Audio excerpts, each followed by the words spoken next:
All right, everybody, let's get to it and pull that tarp. My guest today is David Flink. David is the founder and chief empowerment officer of Eye to Eye. He's a social entrepreneur, an education advocate, and he's the author of a book, Thinking Differently, an inspiring guide for parents of children with learning disabilities. And he's a top 10 CNN hero in 2021. We're going to get into all of it. Welcome to Everybody Pulls the Tarp, David. Andrew, amazing to be here. Thanks for having me. You know, I said before we got on, I am such a fan of your show and your whole thesis on leadership and life. So thanks for having me here. Well, David, it's an honor. Where I want to begin, 1998, you're a student at Brown University, and you launch Eye to Eye. Let's start there. What was the inspiration, and what does Eye to Eye do? So I'm somebody with the identity of dyslexia and ADHD. So I struggled a ton in school, primarily with paying attention and reading, which, you know, kind of the things you need to do well in school. And with a lot of blessings and privilege, I made it to Brown.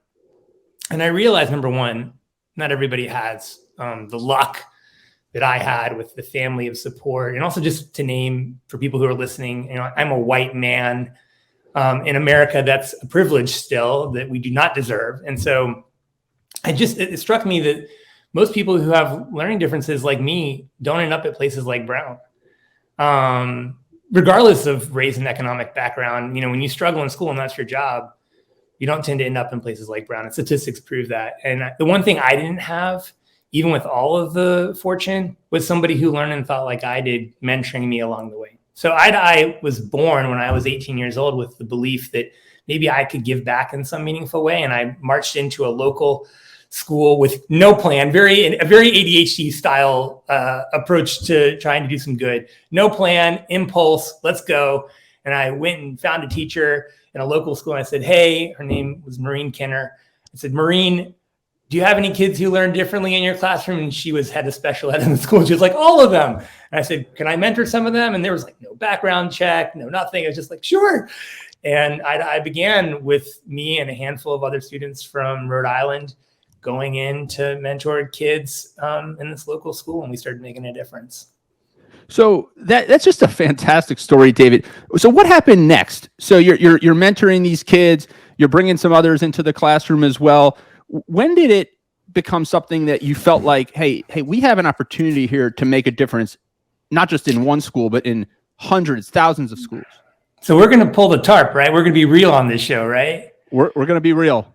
The first thing we did was destroy poor Maureen's carpet, like utterly destroy it. We thought we were going to do art with these kids because we wanted them to have an opportunity to feel successful. And art is a great way to do that. And we like obliterated her room quite accidentally. You know, the next day she came in, and I mean, any person in their right mind would have said, we should throw this entire program out. But we all got in it together. And instead she said, I think you're doing something really good here. Please clean up afterward. And, you know, the magic of Eye to Eye began with us finding ways to connect with these kids, many of whom were very different than our background, some of whom had similar backgrounds to us, because as Eye to Eye has grown, now we're in about half the country. We're a very diverse organization. But no matter what, we connect on the fact that we've struggled in school, they're struggling in school, and our job is to ultimately make it so that young people know how to ask for what they need, and the teachers around them can say, yes, I can provide that. So it's been an amazing almost 25-year journey in sort of making a mess, learning from it, and, you know, getting better the next day. David, I'm curious, how did you go about identifying other people like yourself who wanted to give back, to bring with you into these into the classrooms? How did you find those people? You know, even now, unfortunately, there's a lot of stigma attached to having a learning difference because it's invisible and because of the way we often share these labels with the 1 in 5 young people and all people who learn differently. It's very hard, to your question, to find folks, not just that want to give back. I think most people intrinsically really do want to make a difference and give back, but to use this thing that has often been the focal point of their challenge to be actually the leverage point for change. So we got creative. You know, at the beginning days, we would walk around with T-shirts on that literally said, you know, dyslexic on board, or, you know, I wear my ADHD on my sleeve. And, you know, now the language we use is neurodiversity. And we really just take this thing and say, stop pitying, let's own pride. And if we talk about, success stories, and I hope that for folks who are listening, they hear in my story, not that I have been such a success, but that, I'm somebody that by owning this thing that is often considered a difference with pride, that is where you can make a difference and find success in your own life and happiness. That's how we recruited. We said, look, we know that your story doesn't mean you're broken. We know that. And so let's show that. Let's have the courage and bravery to show that. And I'm 42 years old. I work for these young people who are making a difference every day. Obviously, I work more so with the adult educator side of our program. And for those folks, I can do a lot to help them understand, what is it like to learn differently. But really, it's the young people who are leading the change in our organization. David, was there like one challenge in particular as a child or in high school or even at Brown that, it was more profound than maybe others that stood out? I mean, obviously you talked about the fact that you recognized that you had some degree of privilege and that a lot of people like yourself couldn't end up at Brown or wouldn't end up at Brown. But was there one or two challenges in particular that just, impacted you more than others? The number one challenge I had as a kid remains to be the number one challenge I have as an adult. Fundamentally, it is being misunderstood. So as a kid, when you have a little less power, being misunderstood was saying smart looks like this. And smart often looks like, reading out loud, for instance, being able to sit still for long periods of time. And so my challenge was ultimately, I was really deemed the dumb kid or the bad kid. I spent a lot of my time, particularly in elementary school, in the hallway because I just couldn't do the things asked of me. And so, being misunderstood, and I say that as an adult too, is like, hey, I am trying so hard here to show that I'm excited about learning and that I'm excited to be in school, but I'm misunderstood because the way that you have painted this box of what smart looks like, I can't fit in. And I see that happening in the work world. I see that happening in personal lives of folks all the time. And, it's hard. It's hard to be understood. It's hard to understand others. And I think that's really the crux of the challenge we're working to solve here at Eye to Eye. David, you talked about, going into that first classroom with not much of a plan and making a big mess and cleaning up that mess and then, just taking it day by day. But at some point, you started to scale this thing. You started to grow and expand. And, as somebody who has, I built a nonprofit on college campuses for Autism Speaks. And what we did, it started in college as volunteer work, and then it shifted to more of a kind of a consulting part-time role after college. What we did was we started as volunteers building fundraising events for Autism Speaks at Penn State, where I went to college. And then we had this idea: what if we went from one campus to two campuses and two campuses to four? And we had become really successful at raising money at Penn State. We had raised over 2 years, $300,000. And we had this vision. We said, if we can bring this to other college campuses, we can, infuse energy into this cause from a lot of energetic people. But we can also, build this framework where young people, when they're in college and making consumer decisions and personal decisions for often the first time in their life, can just make philanthropy and giving and community organizing something that's kind of near and dear. But, we were trying to do something really good. And, a lot of people don't realize, like, even when you're trying to do something really good that seems simple and like natural on the surface, it can be really hard. You can run into a lot of red tape. We were trying to close roads down to do outdoor events. And, we were handed big bills, on certain campuses for police. And we had administrators who didn't understand what we were trying to do. I mean, we had to pull the tarp every single day just to do something that on the surface was like obvious. This was so good for the community and for so many people. I'm wondering if you ran into challenges like that, doing something that obviously was inherently really good, but did you run into red tape? Did you run into hurdles, challenges? What was it like scaling it? Yeah, challenges all along the way. And we could have multiple conversations, I'm sure, just on the grassroots college piece of it, much less scaling it beyond for becoming a national nonprofit. The early days were things that I actually think we got away with more. I don't know if this relates at some level to your experience, but the one value of being a young person is they are given some grace. And so, when I destroyed the classroom and made it a huge mess, there was grace given to me. When, I forgot to check about like the buses to make sure the kids could get home, and we figured it out, right? Our mentors were incredible and they stayed late. This is the thing about young people. They'll double down. So, we walked every kid home when they needed to get home safely.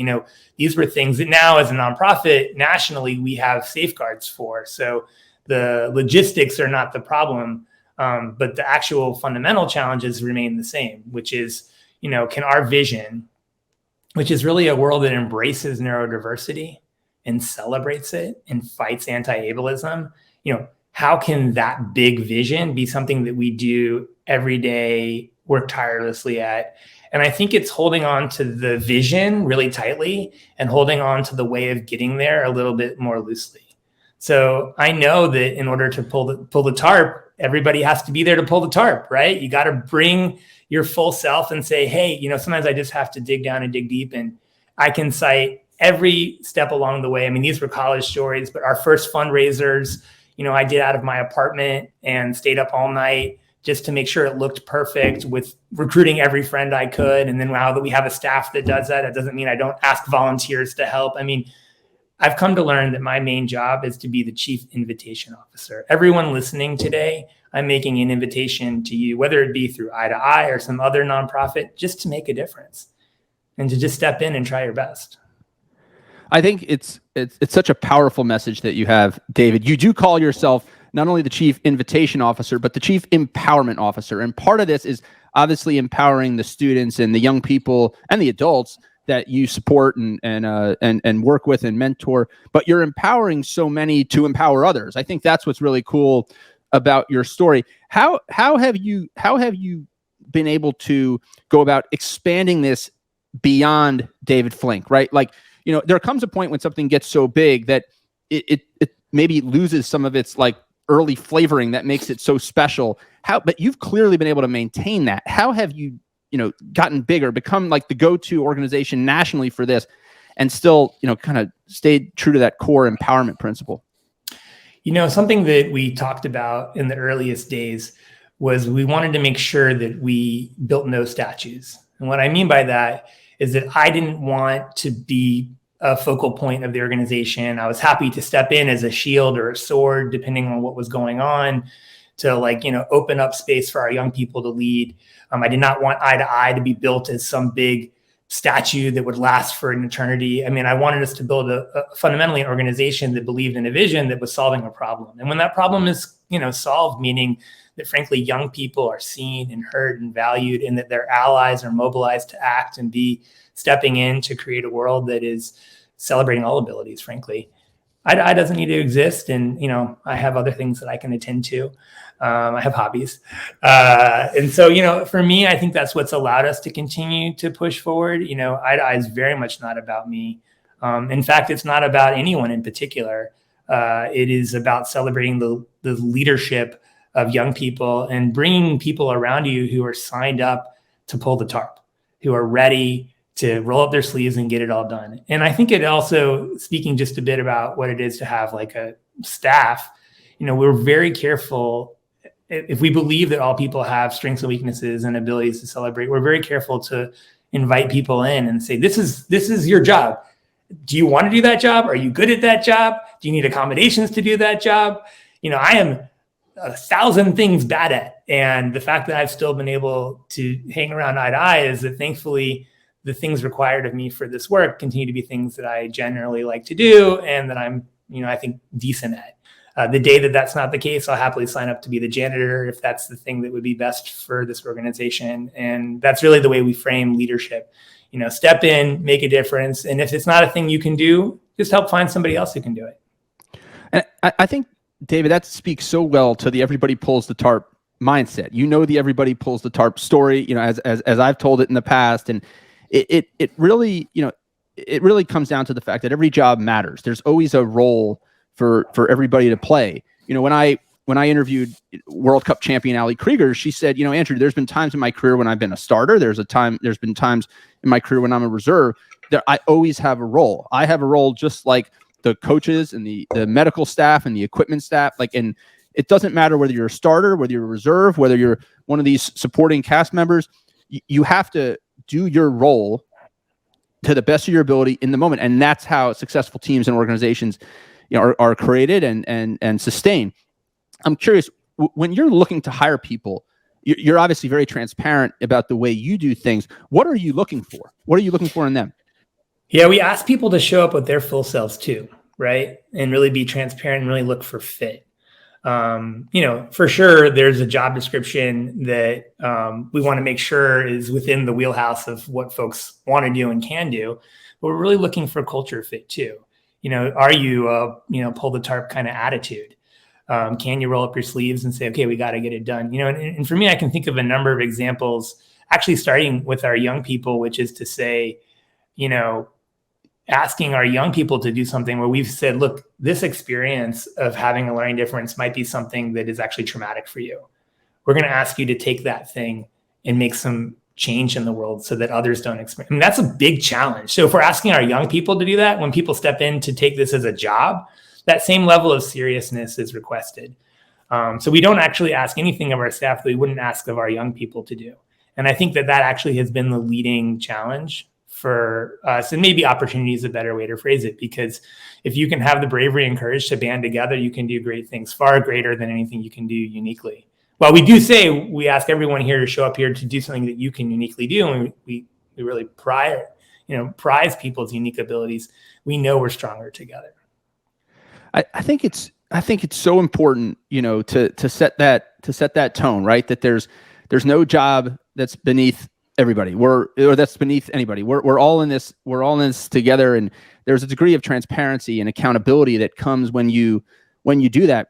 As I'm thinking back on your story about the paint and cleaning up the paint, and one of these events I ran in college, I'll never forget.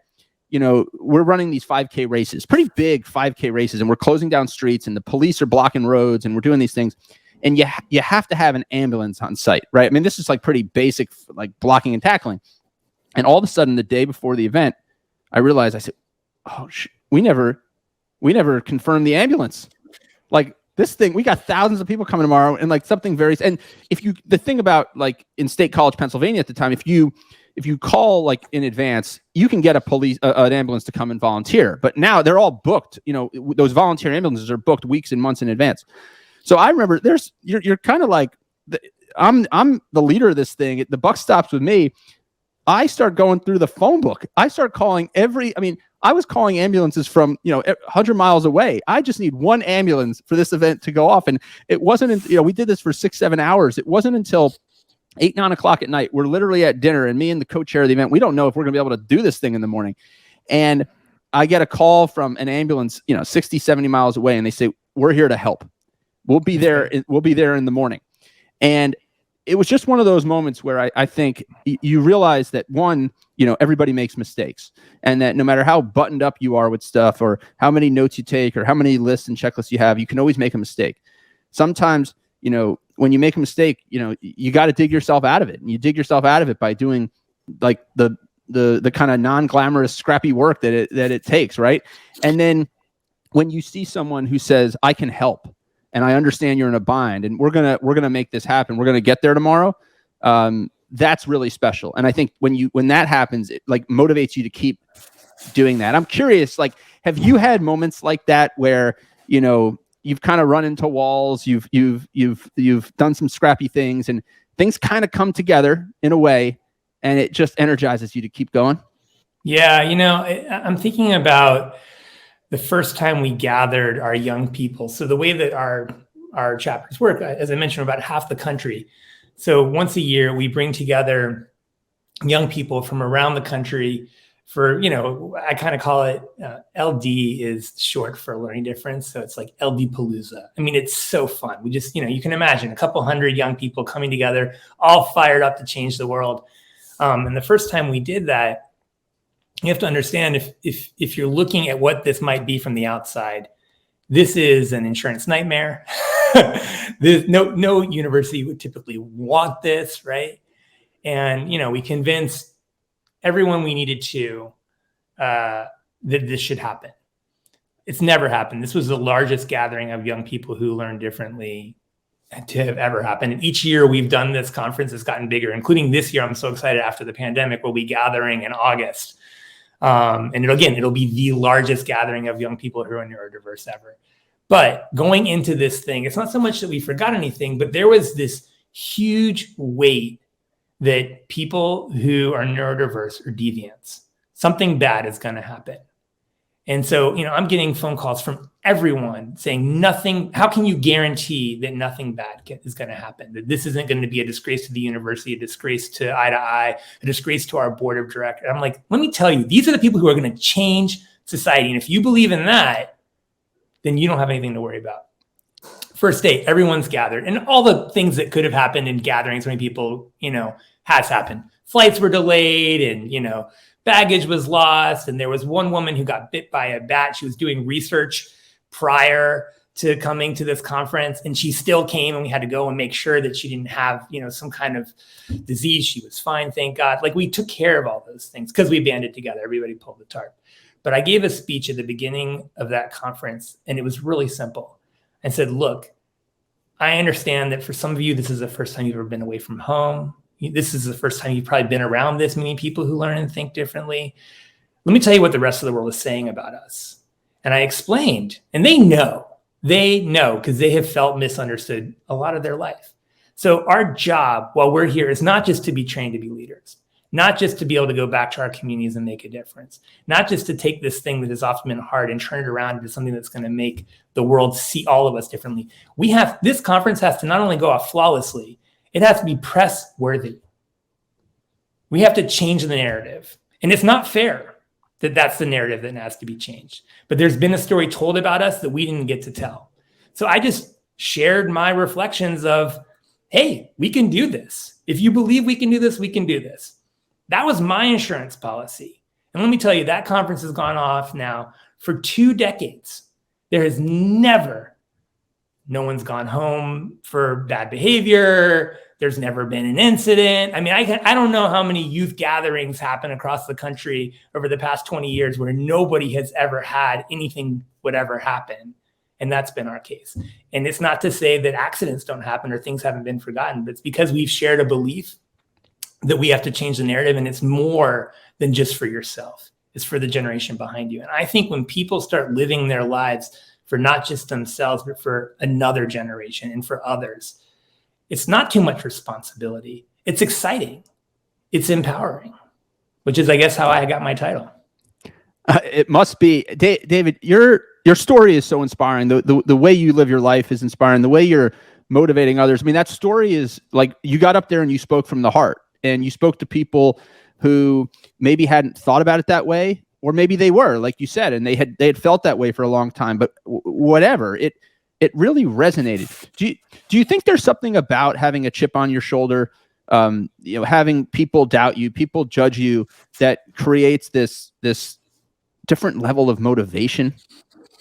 There's been some interesting research about this. And I think we've learned for some people, changing the narrative, changing the story about you can be very motivating. And for others, it can actually be very crippling.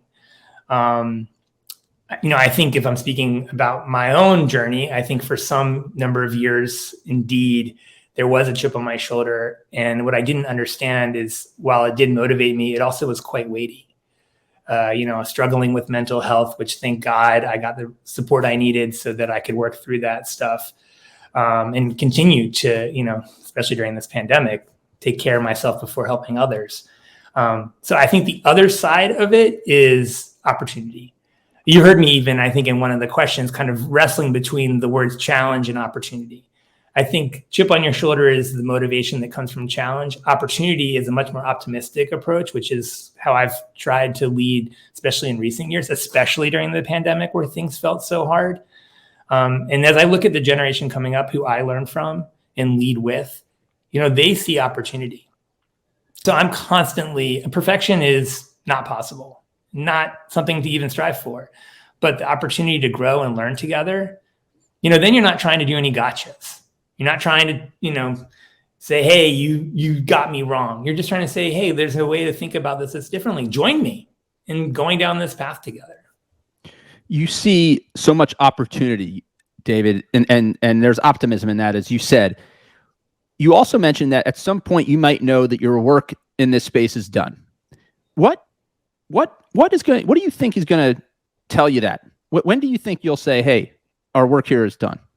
Yeah. I mean, I think there are external factors and internal factors, and we'll see which ones come first. The external factors that I think about, if you look at public perceptions, just looking at schools, that's the primary focus for Eye to Eye. We understand that 80% of the time, kids who learn differently are in gen ed classrooms.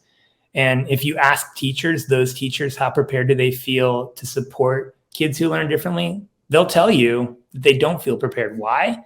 They get maybe one class, if that, in their training to teach these kids.